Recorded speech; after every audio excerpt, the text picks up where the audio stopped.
Hola, soc Àlex Sánchez de la Fundació Catalunya Estat i m'agradaria parlar una miqueta del que és els resultats de l'espoli fiscal.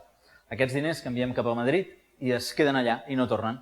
Aquests diners que els catalans ens llevem, anem a treballar, generem, enviem a Madrid i es queden allà, no reverteixen en la nostra societat, en el nostre país.